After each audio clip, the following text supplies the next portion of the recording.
We're going to go ahead and get started today. We're doing a little bit different thing. Darren was called to an important meeting and will be joining us later today. So instead of starting with a quote in his slides, we're going to end with a quote in his slides. And if he's able to join us, he'll be here to present them. And if not, I'll be sharing the slides with you. So we're going to go ahead and get started. Let's see if I can make sure this is turning. There we go. So once again, please join us in Nearpod. As usual, our learning intentions are we're here to increase the capacity of you to lead with the effective use of assessments and data and to provide guidance on all kinds of assessment related information. So we're hoping that you'll meet the success criteria by actively participating with us and communicating and collaborating with the stakeholders that you work with to make sure that the information that we're sending gets sent to them.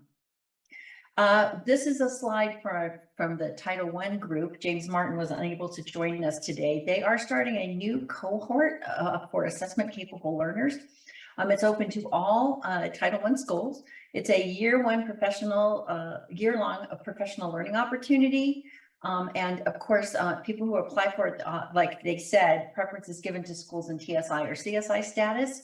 It is facilitated by Dr. Nancy Fry and Tony Faddis. It's focused on evidence-based practices such as teacher clarity, success criteria, student goal setting, goal monitoring, and strategies for multilingual learner. Attached to the meeting invite today and included in the slides is a link to the flyer and the application, which is due by June 30th. I can give a shout out to this particular workshop. The professional learning with the assessment capable learners is one of my favorite texts and things that I use for formative assessment. So it's a really valuable professional learning opportunity that those of you in Title I or TSI, CSI status may want to take advantage of with your schools. Another quick reminder that September 28th from 8:30 to noon, we are going to be presenting our first Building Assessment Connections in Your LEA workshop. And we're hoping that you will invite to be in person at your location, the assessment directors, the ALS directors, special ed directors, curriculum directors, literacy directors, mainly district or LEA leadership positions, to meet to discuss some of the information that we're going to talk about. We're going to spend some time doing some planning on assessment tasks and deadlines, on rostering issues that we're finding as we're moving into USIMS, accountability updates that are happening, and of course, administering assessments and some other things. The flyer is also attached to your meeting invite, and we would love it if you would share this with those people in your LEA that you think would benefit from this. We're hoping to try to eliminate some of the confusion and build connections between everyone, so that everyone's on the same page with some of the important assessment related issues that we've been seeing over the last little bit of time. It is in Midas. You will earn recertification credit. There are people that need those points, especially once you get out of the actual classroom. So it would be a great opportunity for you to do that. I was asked if we were going to record this. It doesn't lend itself well to recording and just watching. So we are going to record it, but the thing you have to realize is that just watching the recording alone will not serve the purpose of this workshop. Unless you call the people that we've invited everybody to be there and have asked you to include. If you bring those people in together and then watch it and complete the tasks that we're going to be giving you, it's going to be a very interactive. We're not going to just be talking at you. If you bring those people together and watch the recording, it would probably be effective for those of you who have a major conflict on that day. Otherwise, we really encourage you to just watch it with us and participate with it live.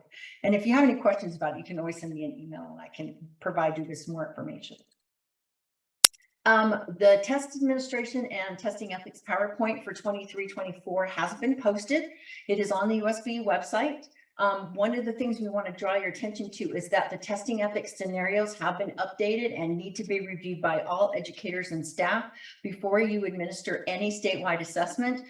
We have gone through a lot of the questions, testing ethics violations, all of those things that have been coming up over the last couple of years, and updated some of the scenarios. So those of you who put this PowerPoint in a online process in your LEAs and just have teachers watch it and then sign off, you want to make sure that you update it for this year. There's some important information about this. During our Building Connections workshop, we're actually going to go through some of these scenarios with multiple people from your LEA so that you can be on the same page, because if you notice, those roles are very specific for people who may be in charge of administering WIDA tests, Apple tests, anything DLM related, any of our special ed accommodations. Those things are all part of some of the things that we've been seeing with the test administration manual, test administration issues. So there, like I said, the link is there. It's been posted. Feel free to share it and use it,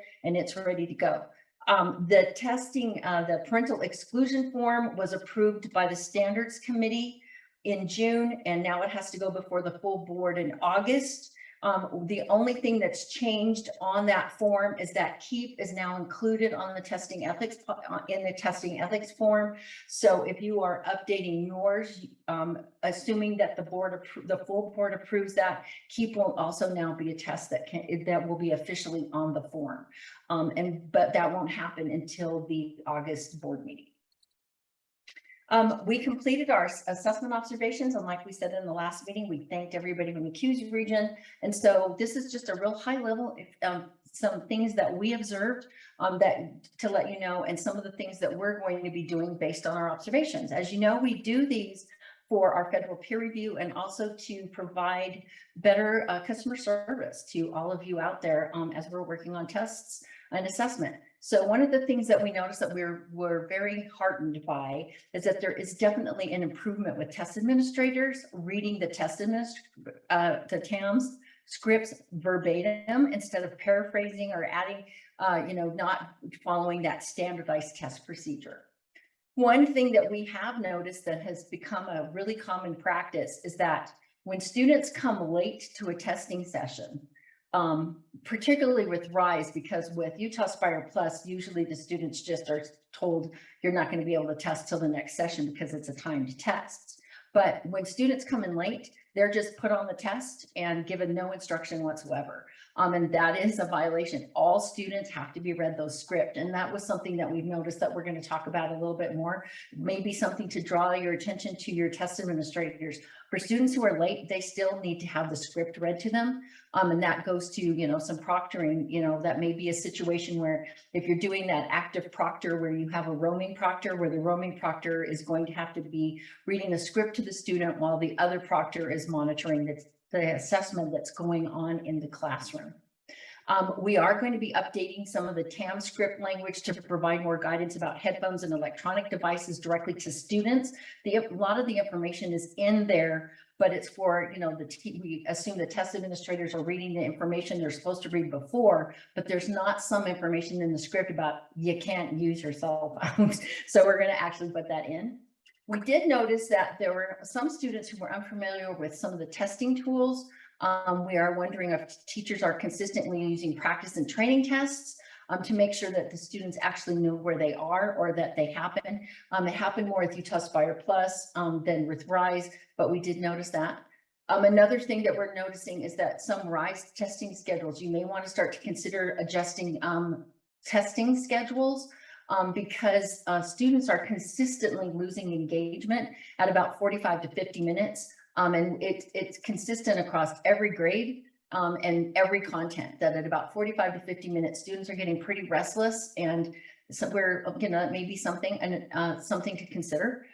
And the other thing is that testing times are starting to get a little concerning. We have pulled some data from CAI, and we're going to be providing some more detail about this in future AD meetings. We're starting to see upwards of students taking 5 hours to complete RISE tests, which of course is way beyond excessive. So we're going to talk about that in a later meeting. And there's a question in the chat regarding testing ethics training. Does that need to be completed prior to also high school benchmarks? It has to be completed before every test. Yes. High school benchmarks, anything that is provided on the statewide platform, the testing ethics policy has to be shown. That includes Acadians, PEEP, KEEP, every single thing. If they're going to be giving a standardized test, they have to have testing ethics and have watched it. So that's one of the reasons why people who lump it all together in that beginning of school thing where teachers are watching multiple things or participating in multiple professional learning, we're wondering if that's some of the reason why some of the testing ethics questions that are happening, they're not being taken as seriously. We're seeing a real uptick in problems with giving Acadience tests. And so that would be something that you want to be very aware of, that everyone needs to see that. If they're going to be administering the test, they have to do testing ethics. They need to sign that they understand what they've done. And so you may be having to do testing ethics multiple times through the year to make sure that your staff that everybody's seen it.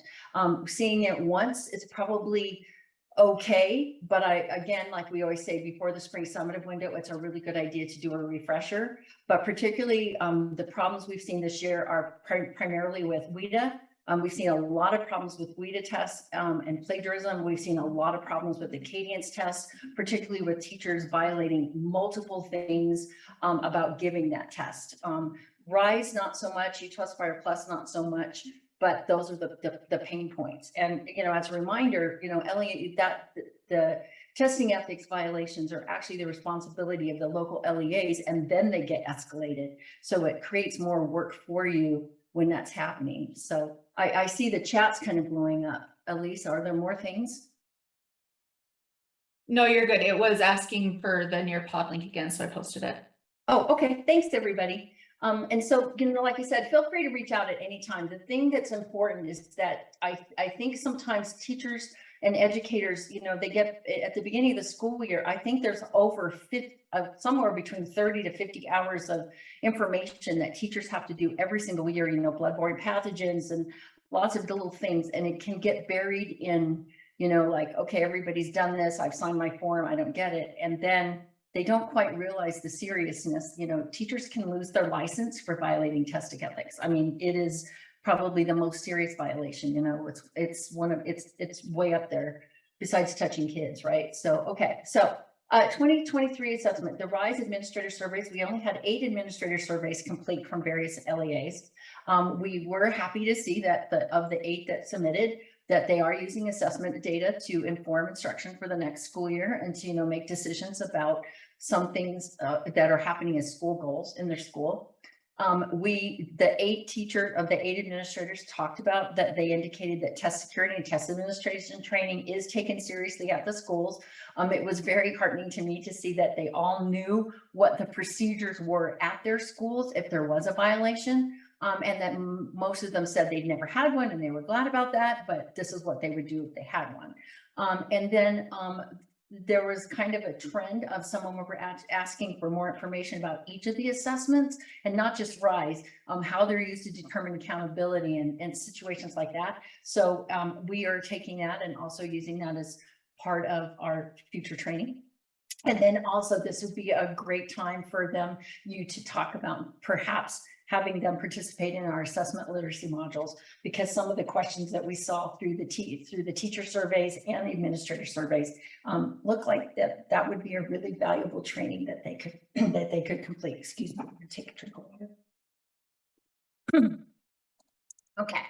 The RISE teacher surveys, we had 53 teachers complete the teacher surveys, including 7 special ed teacher surveys. The teacher surveys showed us that there was some confusion about scoring and comparability between the RISE interim assessments and summative assessments.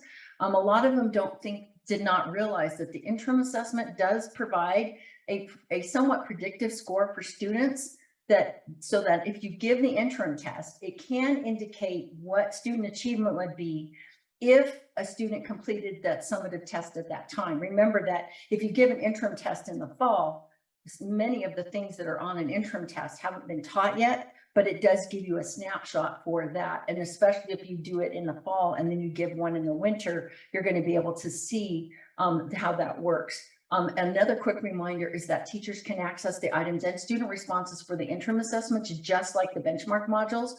We do not recommend that you give both. because the interim assessments and the benchmark modules come from the exact same item pool, and it could skew results if students see the same questions multiple times. This always makes me smile because teachers complain that the scripts are either too long or they're too short.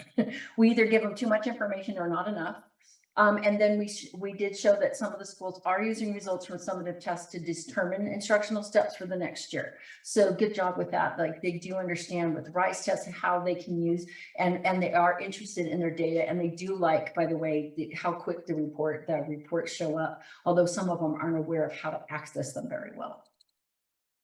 The students' surveys are the ones that we find the most interesting, and thank you to all of the LEA ADs and the principals who sent out student surveys for us this year.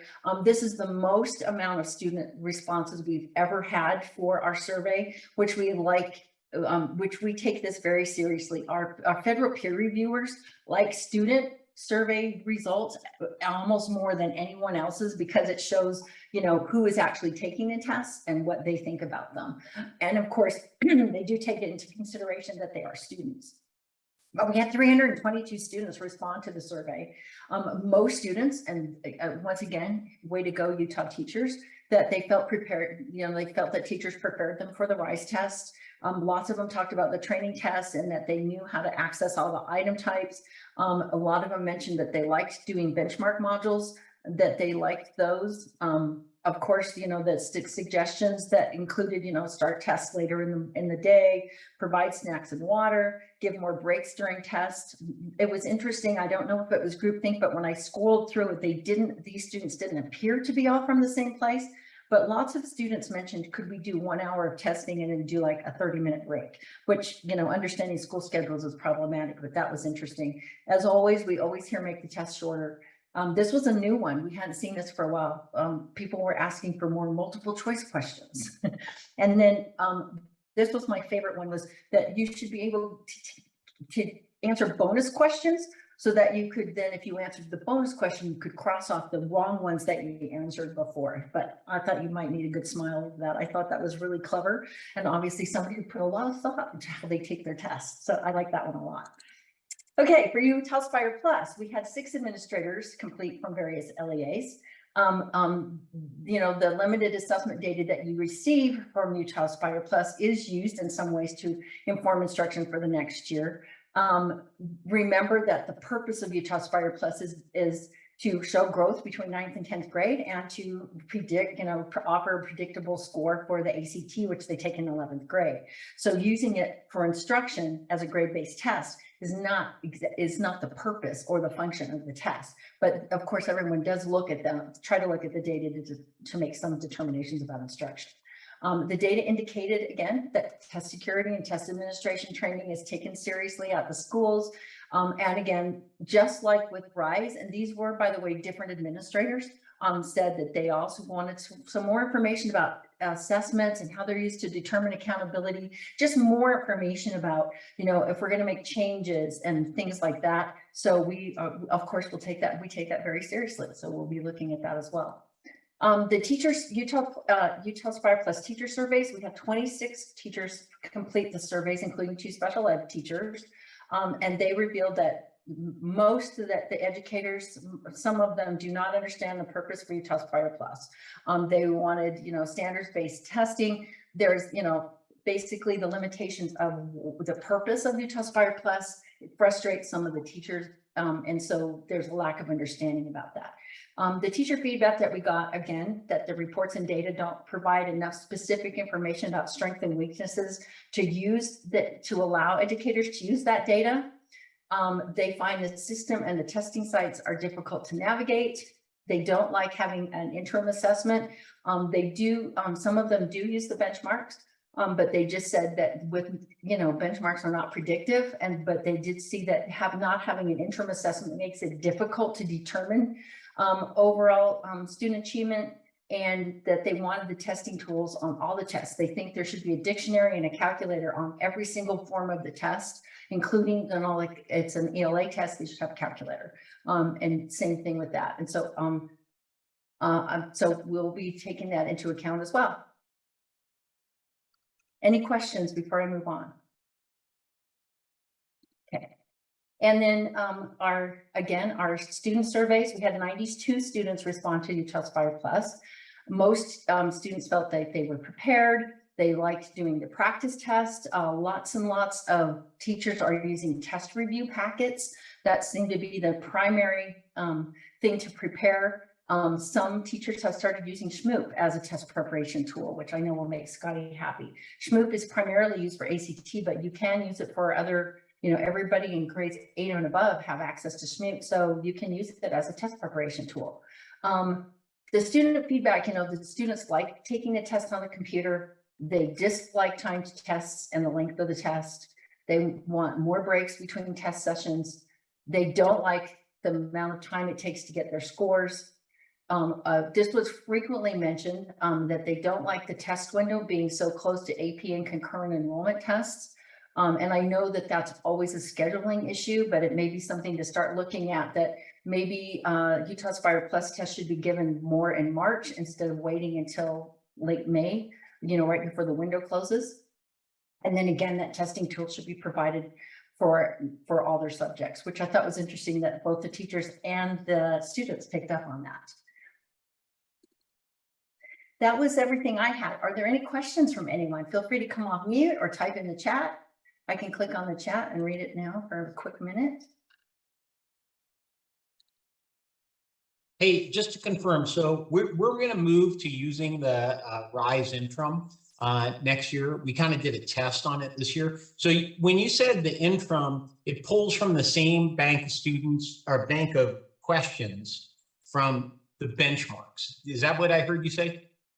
Correct.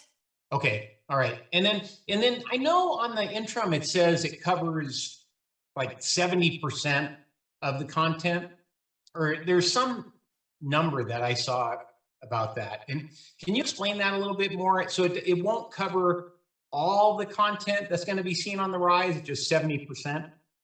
I'm going to let Sydney Carter answer that question because she's the most familiar with how the blueprint works on Interim. Sydney, can you come off mute and share? Yeah, so the 70% is not the 70% of the content necessarily, just 70%-ish of the actual blueprint. So if you look at the blueprint and it says that like 8 items will come from this group of standards, then 70% of 8 items would be. Okay. Don't make me do quick math on camera. Yeah. But so I'll start with 10 items. If it had 10 items, then you'd be about 7 items on the Interim. So it's not necessarily coverage, it's more about number of items. Okay, quantity. Okay, bueno. Thanks. Oh, and then just one other thing on the Interim. So just like the benchmark, you were saying that teachers would be able to look at the problems that the students are going to see on the Interim. Yes. No, they see them after. They see them out. Okay. Yeah.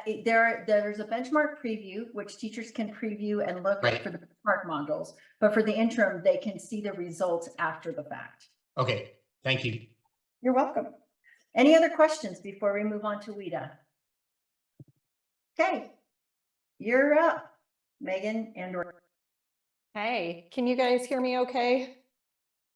All right, dealing with all sorts of fun sound issues off location. So I wish I had updates, but I have no updates for you all. Apologies.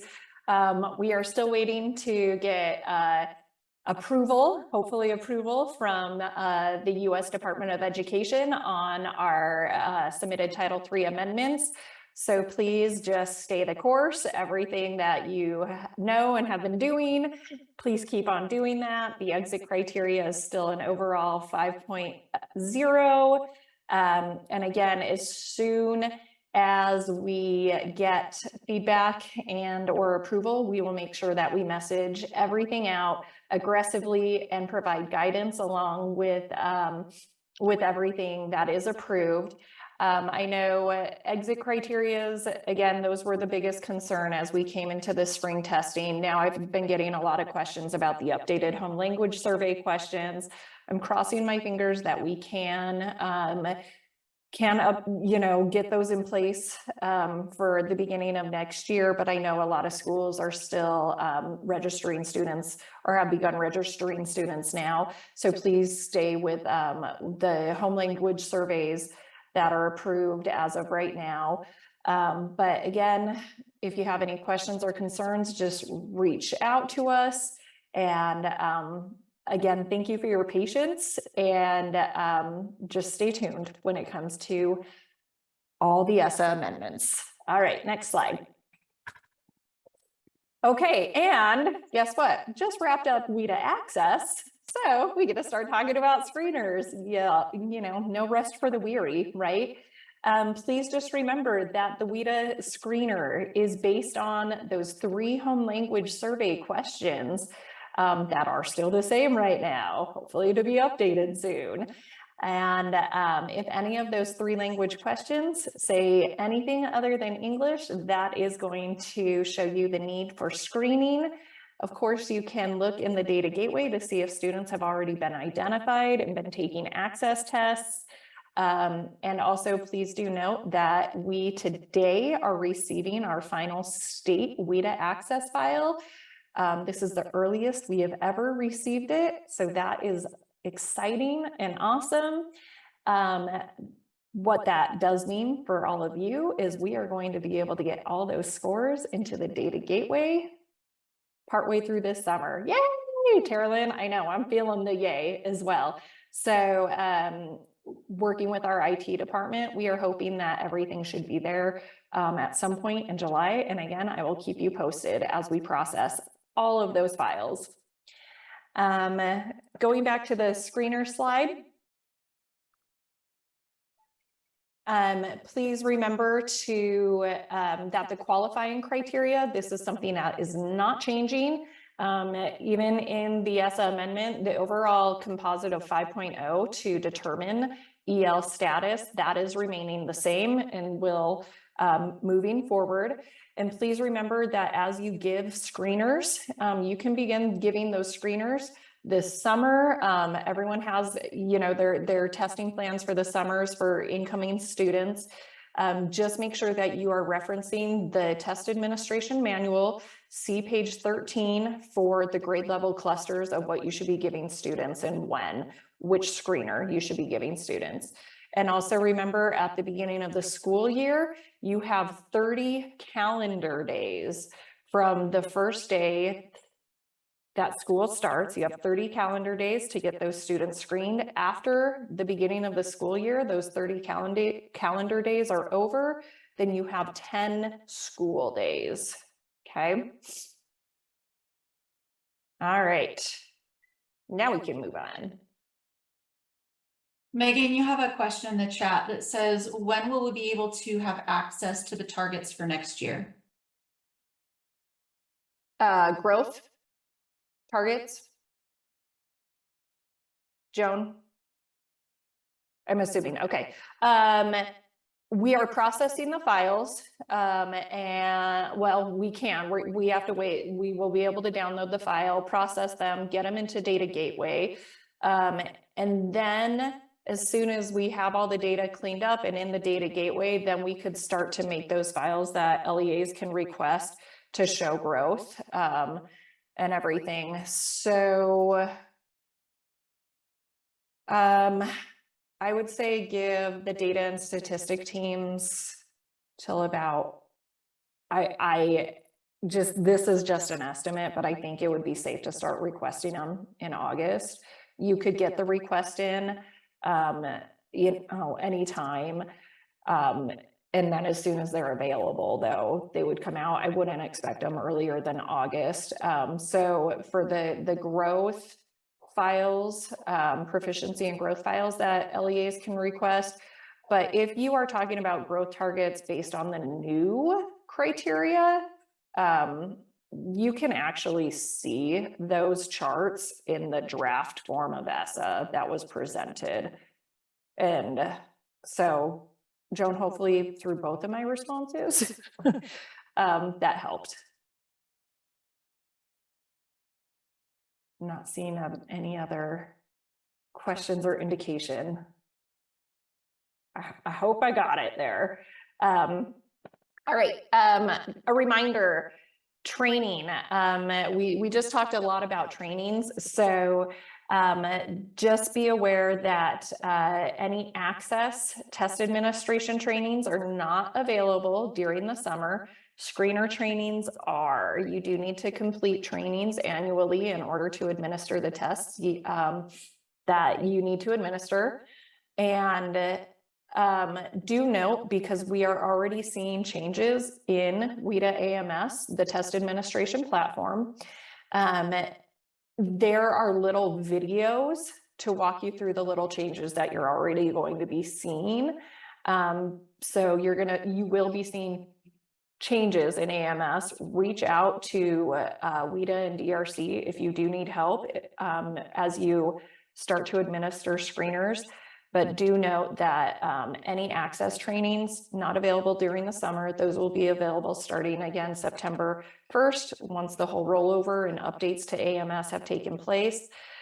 Please also note that in next week's AD memo, we will be announcing additional trainings that USBE and WIDA will be holding either in person or virtually. And the only reason why we haven't been able to announce them yet is because we have to nail down locations and exact times. So stay tuned for trainings, but again, please reach out to myself and Michelle Neal or WIDA if you need any help when it comes to screeners, trainings, and AMS. And then, of course, our contact information. We are always here to support you. Let us know what you need as we navigate this fun world of WIDA. Thank you. All right, just a couple of things to be aware of for UTIPS. As a reminder, the high school benchmarks are going to be moving to the UTIPS platform for the upcoming school year. We anticipate they'll be ready for you starting August 1st through the duration of your school year. But just as a heads up with that, if you are familiar with the high school benchmarks and were using them, you will definitely want to attend the UTIPS training that will be Thursday, August 31st. The MIDAS course is there on the screen. It will cover the regular UTIPS training that I normally do, but also specifically how to access those high school benchmarks.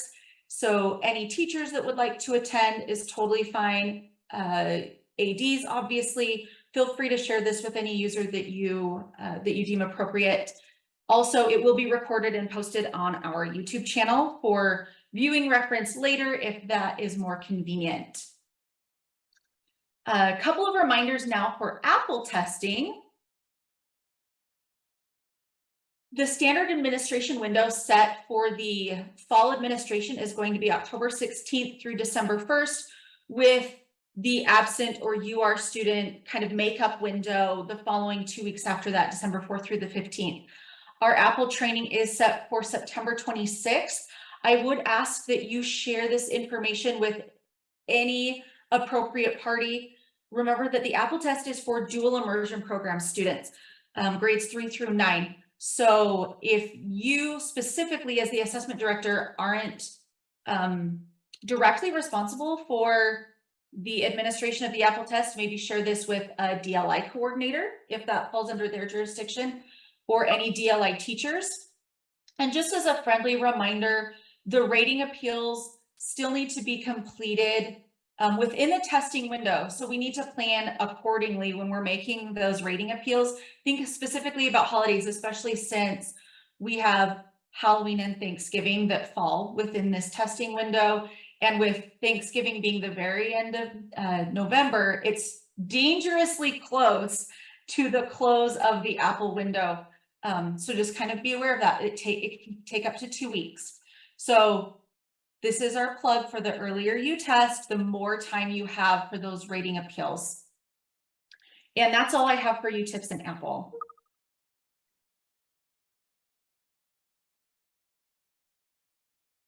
Okay, so for the KEEP and PEEP assessment, just a reminder about the KEEP entry training that's available. August 4th or August 14th. Go ahead and sign up in Midas for that. Next slide. And then if you do need KEEP materials, please make sure you complete this survey so that I know you need those materials and I can make sure that we have enough ready and available for you. Again, if you're on the Wasatch Front, you'll need to come pick those up at the USBE office. Or if you are outside the Wasatch Front, then we will mail those out to you. But I would like just one from a district and not individual requests from all schools so that we can just limit the amount of mailing that we need to do. So please get with your kindergarten or your elementary schools and make sure that you have a count for any new teachers you might be adding because you've moved to full day kindergarten. And then for Acadians, just reminders, those end of year dates are approaching quite rapidly when you need to have in your data and your parent letter sent. Hey, Teresa, with the KEEP, I kind of heard that maybe it's going away. Is that true? So, well, it might, but for next year, it is required that all LEAs give the KEEP assessment for the year 23-24. It potentially could not be required for the year 24-25, depending on how the board votes. So the law changed around with the full day kindergarten that it does not specify the kindergarten assessment within the law. It just says a kindergarten assessment has to be given. So the board does have the option of whether or not they choose to continue using the KEEP or if Acadians becomes the required kindergarten assessment. So that decision has not been made yet and would not go in effect until 24-25. Okay, so next year, same old. Yep, Okay. Next year is the same and it is required for all LEAs. Teresa, you have a question in the chat that says, can you tell us what publication year we should still be using for KEEP? The publication year has not changed. So the materials that you currently have are still good for using for the next year. So it has not been updated for a couple of years. So I think 2019, 2018. Hi, for Acadians, our beginning of year reading and math data analysis trainings, there was some date changes. We ended up with a conflict within our team. So the school leaders will be September 22nd or September 25th, and the teachers will be September 22nd and probably October 6th. That date has not been solidified yet. So just wanted to get that out that there were some date changes so that if people were planning on that they know that those dates have changed.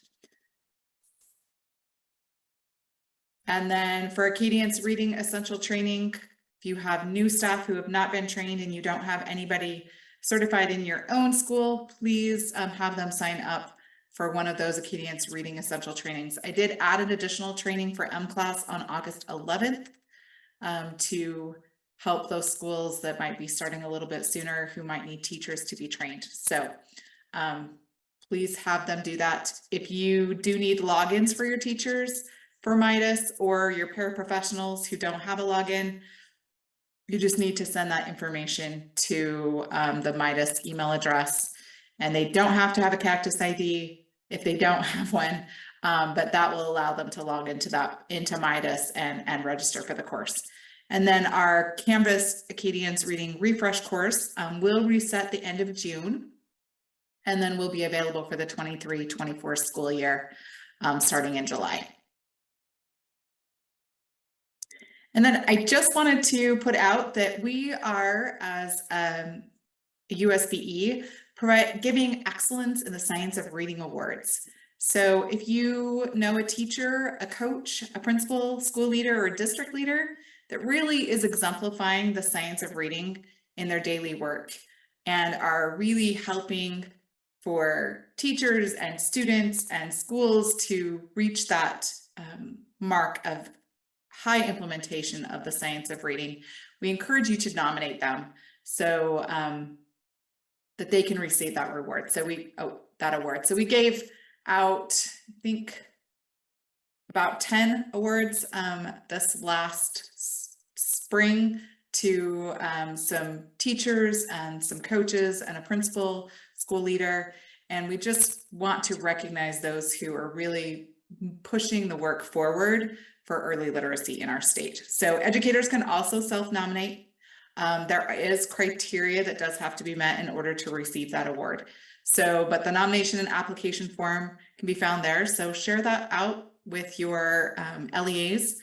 I know that it's going out to curriculum leaders and literacy directors as well, but we just wanted to make sure the word is getting out there as much as possible about this. And then I have created an Acadience Reading Padlet. And so it just includes a lot of information and resources that could be helpful for your school. So there's information about pathways of progress and progress monitoring for both school leaders and teachers about how what is required, how do you set that up for your school, how do you make sure that that progress monitoring is happening, and setting forth a plan on how to do that for your school, and just how to check those types of things. So please mark that for yourself. If you are over Acadience Reading, it will be a really helpful resource for you. There's also information about data analysis throughout the school year and just some general resources that you can utilize.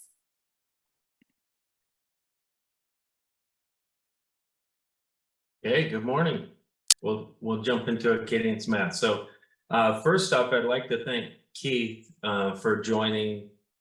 Well, he joins every time, but today he's going to present something that he shared with us, which I love, and I feel like could be really useful to you and your LEAs if you want to tweak it or however you want to utilize this resource. So I'm going to let him kind of talk through it. You can see there's a link there with example that you can see what he's going to talk through. So I'll turn it over to you, Keith, and just kind of run through it. Oh, we were going to share, I think. I'm not sure if we can do that now that we're in Nearpod. But if you can pull up that link, that would be great. So you can see what Keith is going to talk through. Okay, yeah, so when you guys sent out the response pattern analysis, I know that, that was in the student booklet, but when it came out, I started thinking about how I could use that data knowing what standards every problem was to help our teachers know where their kind of hotspots are, where they need to address with their students. And so what I did was I created a Google Doc for every computation and then every concepts and application test.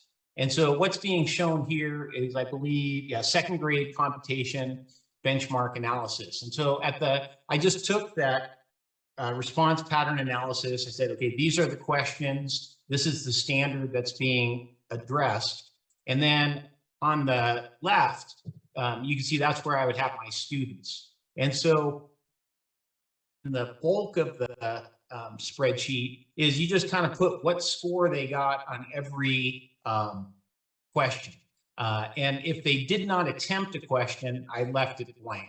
So then I could kind of use that data as well to see, oh, kids skipped this one. So maybe that's the kind of question that we really need to focus on, because a lot of them didn't take it. So what you're going to see in the top in one of the rows is you're going to see how many students attempted the problem, and then what's the total score, and then what percentage of was correct of those attempts. So in this example, you can look at question 8. Actually, it's too small. What is that? I can't read what the percentage is on my screen, but I coded it so I believe if it's under 60%, it becomes a red. So there I would know that a good portion of my whole class got that problem wrong. That maybe a teacher would be able to reteach to the whole class. Whereas the yellows are, I think it was 60 to 80 is what I set it to. So those would be potential pullouts that the teacher could say, okay, these are topics I want to cover with a smaller group. I could look down the column to see which students I'd want to pull out with those in that pullout. And so now it does take a little bit of time to put in the scores, but it's not that much. It's maybe about 10 minutes to do a whole class. And I feel like it's a good investment of time so that, because it really helps focus the teacher of saying, this is the exact type of question, this is the standard that my students are dealing with. And so I know in our PowerPoint, there's links to all 5 of the spreadsheets that I made. Again, I did computation for first, second, and third, and I did concepts and application for second and third. Now, I will tell you that every one of these trackers, it has multiple tabs at the bottom, because every benchmark is slightly different in their scoring. So, you know, the same types of questions are asked for every spot. So question 8 is always the same standard, but sometimes question 8 might have a 2-digit answer versus a 1-digit answer. So the scores are slightly different. So I have each tab is correct for each benchmark. So that's a quick overview. I don't know if we want to go back to the spreadsheet if anybody has questions about that.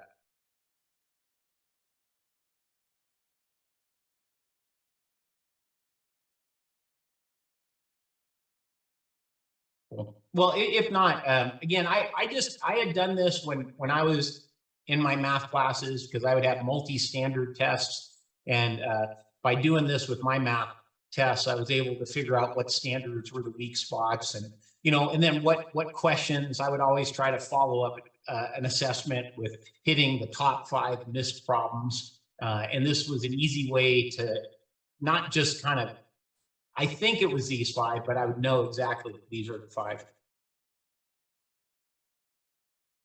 Thank you, Keith, for sharing that. And if you do have questions that come up during this meeting or later, feel free to contact Keith, and he's been super helpful and excited about sharing this. So I love it. And also, it's included, as Keith mentioned, in the Nearpod here and the PowerPoint that was shared.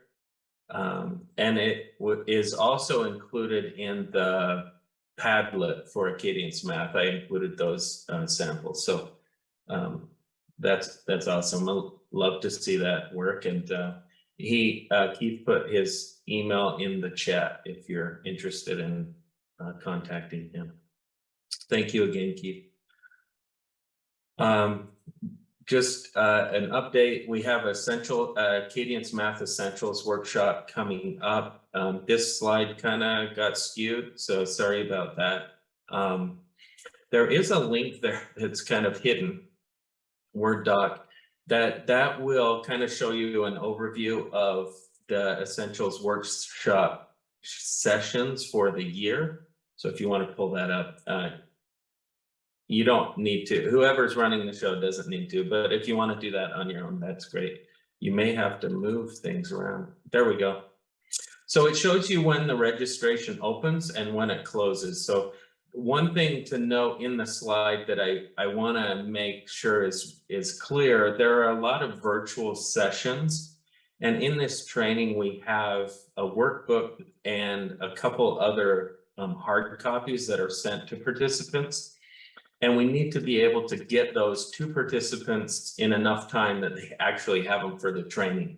So we're closing the registration a couple weeks early so that we can then mail out the workbooks. So I know sometimes people like to, wait till the last moment, or they just hear about it and they try and join. We're trying to have a hard cutoff there so that participants can have an effective training with those workbooks. So we can go back to the PowerPoint. So that information's there. There are 4 for a beginning of year. You can see there the 20th and 27th of July and the 1st and 2nd of August. And we also have some, if you have new people that are hired throughout the year or come into that position throughout the year, there will be a few for middle of year and for end of year. And you can see that in the document that was just shown. Okay, next slide. And then just a reminder, so that Padlet the link is there. I've tried to include information. It does have what Keith has created. I've added that as well. And then there are some LEAs, teachers, whomever that contact Acadians wondering about information on ADM or ALO. And the help desk replies with something about ADM is no longer going to be supported in the future. That is the case for LEAs who are not in Utah, but because Utah has a contract with Acadians, we have ADM until the end of that contract. So if you're hearing something, if you hear that teachers are hearing something from the help desk that, oh, ADM is going away for Utah, that is not the case. We will have ADM until you can see the date there, June 30th of 2026 when the contract ends. So just wanted to do that because there was some misunderstandings, some confusion that was being shared. So since Acadians is and like a nationwide thing, we're getting it off the shelf. Sometimes it's not specific to Utah. Excuse me, to Utah. So just so you know, it's there till 2026 if that's what you're going to be using. And then our information, if you have questions about Acadians reading, Peep and Keep, you have Teresa, or Acadians math, you have myself. So thank you.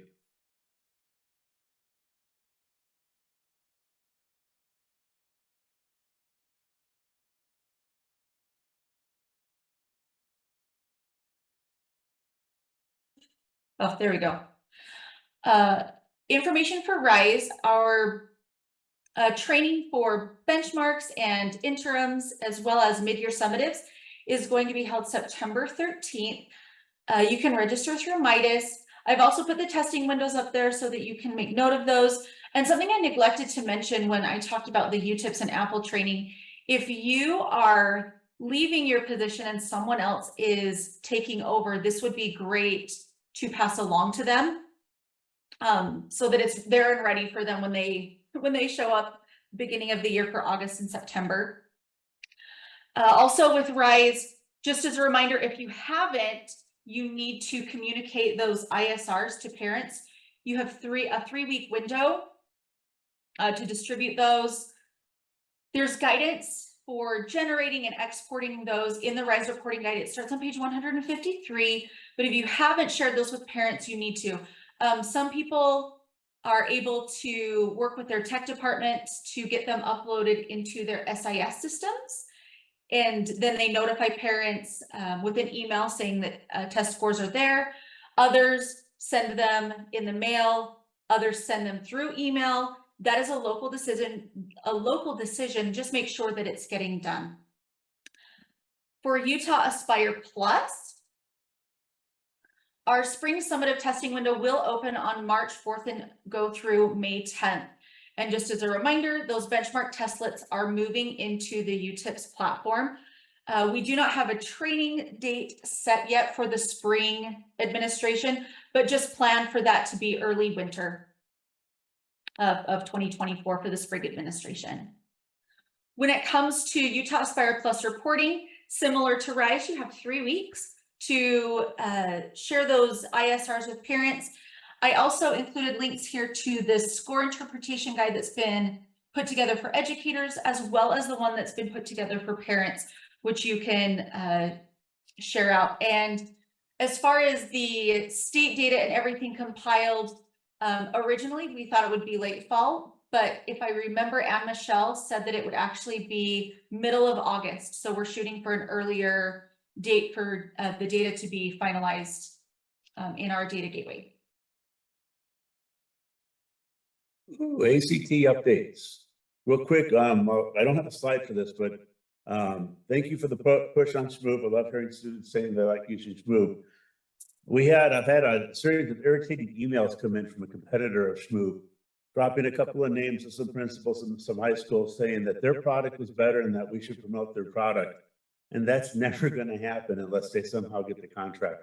And so that's where this guy was a used car salesman in the previous slide, because he was just wanting me to take and promote their product. But remember, Schmoop is our thing, so don't be boring, get Schmoop. That's our statewide paid for. Every student gets access to it for ACT prep from 8th grade and beyond. And we're happy to promote them because they do work really well with our schools. These results are listed as preliminary because the ACT file has not been updated into the gateway yet, which will happen, like was mentioned earlier, mid-August. But if you go into success, ACT success, you can see your school's data. That's all the finalized data that's there. And we kind of held nice and steady, a little bit of an increase in the composite score with math, science, and English scores raising a little bit, and a little bit of a dip, unfortunately, in reading. But overall, pretty good news that the bump we saw back to pre-COVID levels last year wasn't just a fluke. It's not transitory, it's holding pretty nicely. And so we were really happy to see those results. Access to the state ACT average scores. Probably about mid-August, I would guess. Just when waiting for our data people to get that information updated. And so I'd say it's probably about then. But these are the scores I had access to because of my level of acceptance in the system. So ACT Now, we mentioned this before, but we are switching over from Pearson Access Next to ACT Now. It's new software. Reporting will still be through Success, but ACT is saying in a couple of years, they hope to have everything in ACT Now. There's a lot of improvements, including removing some permissions and adding some flexibilities for you and your schools. For example, if your girls tennis team is going to state and that happens to happen when you're testing, you do not have to ask permission to switch them to a different testing window. You can actually switch individual students within your school to a different testing window without contacting me, without contacting ACT, as long as it's a valid open window and you're set up for that. We're going to have some more training dates coming out. We're working with ACT to finalize those training dates in terms of using the system.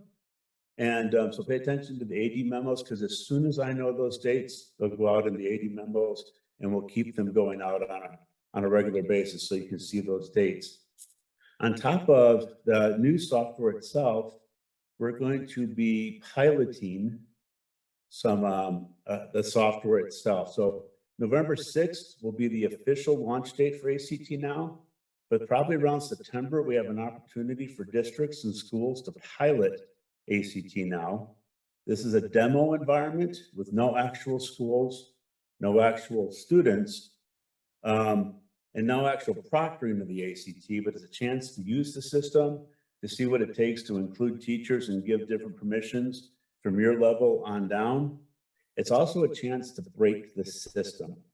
And in our position in assessment, and especially in development, we go in and we take the tests for RISE and Utah Aspire Plus multiple times before the students do.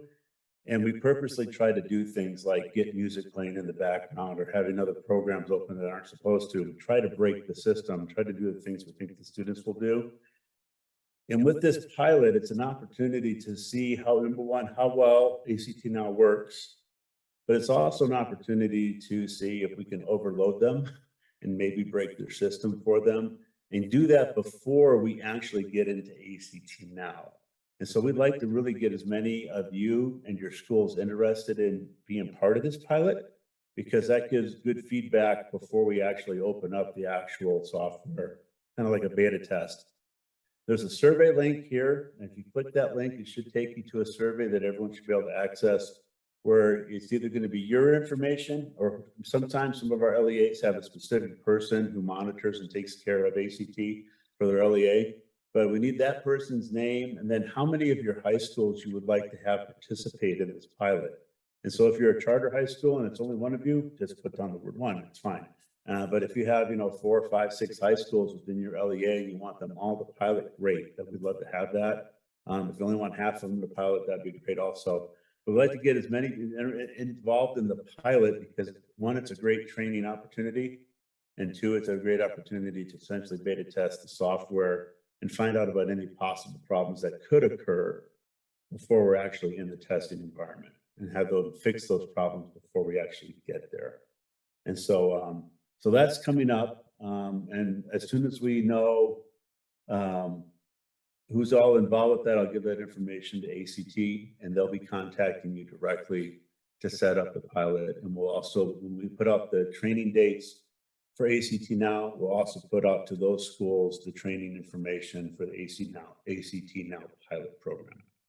And so last slide I think I've got on here is just reminders about the ACT testing windows. That's my most frequent email lately, is people asking me, what were those testing windows again? And so here they are. We have them right here in the slide deck. Copy and paste them. For me, I print this slide as an entire piece of paper and just stick it on my wall so you always have it visible. But these are our testing windows coming up for the 23-24 school year. And we're excited about this new year and some of the changes coming out. So if there's no other questions, that was all I've got for you. There's a question in the chat. I wasn't sure if you had addressed it or not. It just says, when will we have access to state ACT average scores? Success didn't have it yet. Right, that's still gonna be mid-August. We're looking at mid-August when Aaron and his group go through the data and get that on the gateway. And just to add to what Scott said, one thing to remember is that the AD resource guide has been posted since January with all of the test dates for 2023, 2024. They're all there. And so if you go to the USBE website and under assessment directors, the AD resource guide has been updated, and we've had it up since early January, mid-January. We announced it at the AD meeting. So you could go in and print the one pager, and then you have all the testing dates available to you. And maybe somebody out there from the team can just quickly put the link into the chat. It is. Thank you, whoever did that. Thank you, guys. I can't see the chat from here, obviously. And so then we'll move on to the next. Is Darren here? I can't see. Darren's here. Oh, awesome, Darren. I Take am it here. away. I got here about 3 slides ago, so it was cutting it much closer than I would like to have, but I'm happy to be here with all of you. And I think the last part, Scott, of your conversation I heard, I think ties into this first slide, in fact, and that is this time of year is the time for us to plan, right? Many of you have been planning. The planning phase for the subsequent years begins much earlier than this, but when I worked at the LEA level, at the district office positions that I had, June and July were important times for us in putting together our plans. Even though we don't have all of our immediate data back to the point about state averages on ACT scores, along the lines with that too, I would like to just acknowledge to this group that we've been working internally on a Six Sigma process to try to improve the timeline between us receiving the state files on all of our assessment results and being able to release school accountability determinations, which the very end of that chain of sequences is the school report card, and then the school improvement team contacting schools about TSI and CSI designations and statuses. So we've set a target for the data gateway portion of that cycle to be completed, and all of your LEAs to be able to receive your data before September 1 of 2023. And so I'm excited about that. There was a time in the past where it was common practice to get data by the middle of August. And at least in the last 5 years or so that I've been here, we've had disruptions that have interfered with our ability in the process internally to be able to do that. It's a priority for us at the State Board of Education to improve, to make substantial and meaningful improvements to that turnaround time. And we're working on that internally, and I expect, obviously, we'll keep you updated on the progress of that work. But I generally expect we'll have all of those results back to your LEAs by September 1. The school report card and school improvement designations will be shortly after September 1, but all the prerequisite work will be done prior to that. We're looking forward to being able to get better. And the subsequent year, we have objectives to improve that even more. It's amazing how complicated that can be. This is one of those things that you say, well, the LEA's testing window has ended. The vendors provide the USBE their data files by June 30th. How can it really take so long? One of the primary choke points is the student files that get rectified in the month of July. Assessment data is waiting for that work to happen. So each LEA has a part to play. If LEAs delay on meeting the July deadlines for data submissions, then it delays the process for the entire state. So, and then obviously internally we have a bunch of procedures and processes that we go through as well. But this quote resonated with me this month, just in my reflection on how important this time of year is for us planning. And again, it speaks also to education, particularly about not having quite enough time to do all the things that we feel like we need to do. Next, I want to just update this group on progress to the state, to things that we're doing on interacting with the State Board of Education. The parental exclusion from state assessment form was taken to committee, Standards and Assessment Committee, this past month. And I've got the S on there because we're recommending to the state board that they separate the forms between the elementary and the secondary form and create two different forms. That was approved unanimously. And then with the changes around the full day kindergarten, the KEEP assessment now meets the criteria to be included on the parental exclusion form. So you'll see that come out as well. So this form should be adopted, we expect, by our full board in early August, and then staff will get that updated on our website, both the English and Spanish versions of that as soon as possible. We've talked recently about work on our behalf of trying to make some changes with the Acadians Mathematics Amendment. We just missed the June board meeting by just a couple of days. And then without a July meeting, that means that will come back in before the board for their consideration in August. We're working over the summer, and this will probably go to committee in August, changes to 927, which is the Teacher Student Success Act. And this is a relationship to the removal of overall school grades and ratings. There's still a reference to that component in accountability to the Teacher Student Success Act account, and we just need to make some updates to that language as well. We have some future items that are not scheduled yet, but that we continue to look forward to. The Acadians reading RFP. And you may have already talked about that in this group before I was able to join. That's progressing as scheduled, and we will, at some future board meeting, be able to bring a proposal to them and move forward so that for the 24-25 school year, we'll have good lead time to anticipate those vendors and make sure, or vendor, whatever it ends up being, and make sure that we're in a position to support that and that the USLEs are ready to implement whatever that is. There also, in the last legislative session, was a requirement for the state board to request, it's not worded exactly like this, but in effect, it requires us to submit an amendment request to the United States Department of Education around the 95% participation. In the bill, it talked about, I think it was Representative Grover's bill, it talked about if a school has a 50% parental exclusion codes, then the state board would exclude them from school accountability. But they did at least include in that legislation as dependent on the U.S. Department of Education accepting or approving that. And again, I'm not quoting that word for word, but that will go forward not until we receive the formal response on the amendment requests that have been submitted previously to the U.S. Department of Education. I have seen some, and you probably talked about this when you were talking about WIDA and our students, multilingual students earlier in this meeting.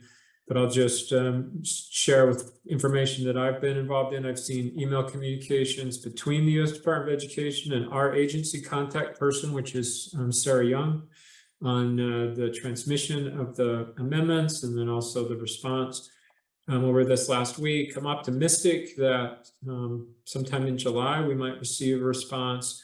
And I know that depending on the timing of that, it could affect obviously school accountability calculations in relationship to our multilingual students as we move into that cycle. But again, there's a lot of unknowns there. I would just encourage people to not be too anxious, and a reminder that we're already have a plan that we're obligated to follow, and until that changes, unless or until that changes, we move forward as directed by the plan that's been approved. And then finally, just a reminder that we have a secondary principal position that is available on the Assessment Accountability Policy Advisory Committee. We'd like to fill that as soon as possible, and I would encourage you to share the information generally or broadly, but also if you have a secondary principal in your LEA that you think would be a great addition, don't hesitate to shoulder tap somebody and encourage them to submit their application as well. This is an important, meaningful group to participate with. I hope and it would expect the individual that signs up for that to find it to be a meaningful opportunity for them to contribute and increase the circle of their influence on the state in relationship to assessment accountability policy advisory work. So that's all that I have. I was again joined late, so I've missed all the previous discussion. I'll close by just thanking my team, also especially Jerry Record, who's filling in for Emily Ng, who's on annual leave this week. We're grateful, Jerry, for your willingness to help us facilitate this meeting in a virtual setting and run our Zoom. And then our team for their work in preparing the slides. As we talk about planning, that's also ongoing work here at the State Board of Education as well.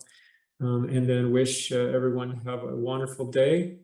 But before we close the meeting, we'll also pause and see if there are other questions or contributions anyone in the group would like to make, either through the chat or just unmuting. And there is a question in the chat about the amendments to the Acadience math that are being proposed. I can speak to that because I think Jared had to hop off for a second. That Brad, the amendment to the Acadience math contract that's being recommended in August, we'll be looking at offering digital licenses for the Acadience Learning Online users for Acadience math. So remember, in the 23-24 school year, if for Acadience Reading you selected the ALO vendor, you had the option to select ALO as your math vendor or ADM as a math vendor. The contract change that would be going forward in August would be purchasing those digital licenses for the Acadience Learning Online users for Acadience math. We're also looking at the possibility, if we have enough funding available, to offer licenses for other people, but that would most likely not be for the 23-24 school year. But hopefully, if we had enough funding to pay for digital licenses for the 24-25 year and on for ALO for anyone in the state. And just a reminder, those digital licenses are for the one-on-one, the early numeracy measures in kindergarten and first grade. Those are available in like a one-on-one in like a tablet form, similar to what you've seen on ALO for reading or like Amplify for reading. And then they also have the digital scoring after you've entered the student responses on the computations form. They're working on adding the concepts and applications part, but that's not available yet, would be available in the future. So that's what's we're looking at digital licenses for Acadience math for the ALO platform. Thank you, Sid. That makes me think as well about the legislative session, which seems like a long ways away. We're still early stages of implementation of the many bills that were passed in the 23 legislative session. But this work around trying to bring into play some additional enhancements around Acadience math on our part is in response and is directed by the conversations we've had with this assessment directors group over the years, and the concerns about administration time and cost, scoring time and cost. Do you remember we took a request to the State Board of Education last fall to seek additional funding to support LEAs with those costs? that legislation request or funding request was not prioritized. It was considered by our Board of Education, but not prioritized. Staff at this time or also have a short opportunity to submit requests for funding. Given the way that request was dismissed, might not be exactly the right word, but not advanced by our Board of Education. I would encourage each of you, if the funding for that is still a challenge and burden on your LEAs, to work through your superintendents and try to get a request to come up either through them. There's a group that they belong to that advance legislative requests and funding requests. They typically have transportation and RESAs are typically a common element to their funding requests, as well as other things to advance that. We will not be, again, because of the way it was not advanced last year, I won't submit that request again this year on your behalf. You also have an avenue to work through your legislators that service your area. Even though it seems like it's way too early, this actually would be a good time, if this is a concern or a need for your LEA, to reach out to them in an advocacy role as they're staging and beginning to open bill files for the 2024 legislative session. But this amendment is our effort to try to take the resources we have within our sphere of influence and advocate for a similar relief.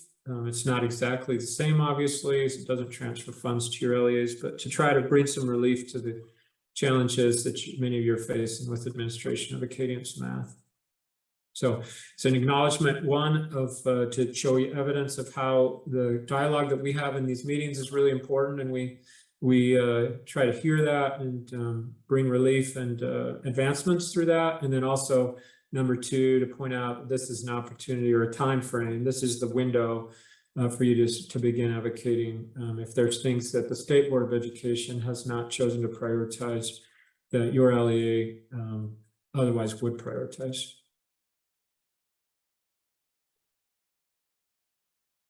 Wait another 30 seconds to give you guys time if any of you again have contributions you'd like to make or questions before we close our meeting. And again, we don't have an assessment directors meeting scheduled in July, so next time we see each other, everybody will be full force, wound up and getting the wheels spinning for 23-24.